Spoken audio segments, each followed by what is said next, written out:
चुनाव आयोग के निर्देश पर बिहार में मतदाता सूची का विशेष गहन पुनरीक्षण कार्य युद्ध स्तर पर चलाया जा रहा है।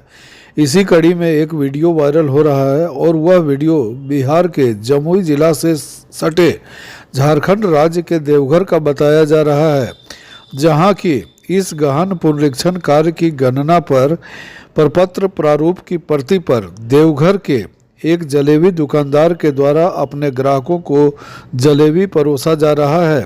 यह गणना प्रपत्र चकाई विधानसभा क्षेत्र के सोनो प्रखंड के बूथ नंबर 20 का बताया गया है। हालांकि विपक्ष शुरू से ही इस पुनरीक्षण कार्यक्रम का कड़ा विरोध करते आया है। इसी कड़ी में इस तरह की घटना का वीडियो वायरल हो गया।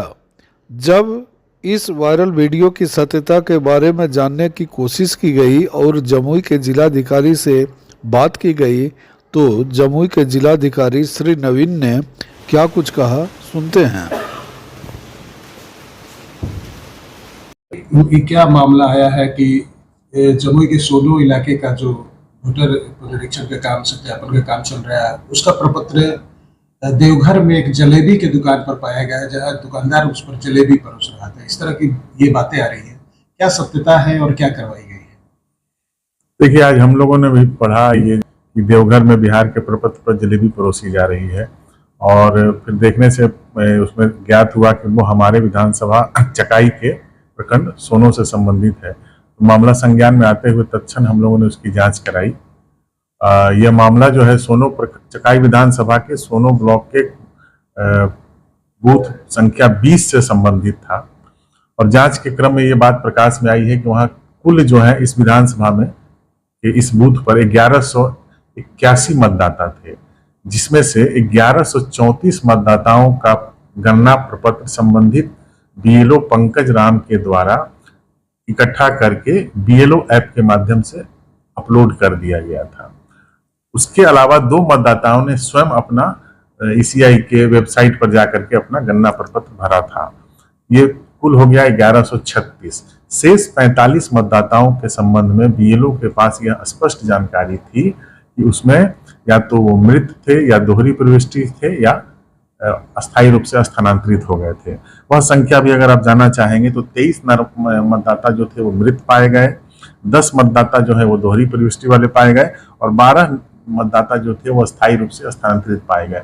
इस प्रकार उस प्रखंड के उस बूथ संख्या 20 से संबंधित 1181 मतदाताओं से संबंधित जो योग्य मतदाता थे, जिनका नाम निर्वाचक सूची में आना था, उनसे संबंधित प्रपत्र बीएलओ के पास पाए गए और जो शेष मतदाता जो अयोग्य मतदाता थे उनसे संबंधित विवरणी हमारे पास उपलब्ध थी, जिसके आधार पर हम लोग आगे की कार्रवाई करते हुए अभिलेख तैयार करेंगे और ड्राफ्ट पब्लिकेशन में आएंगे।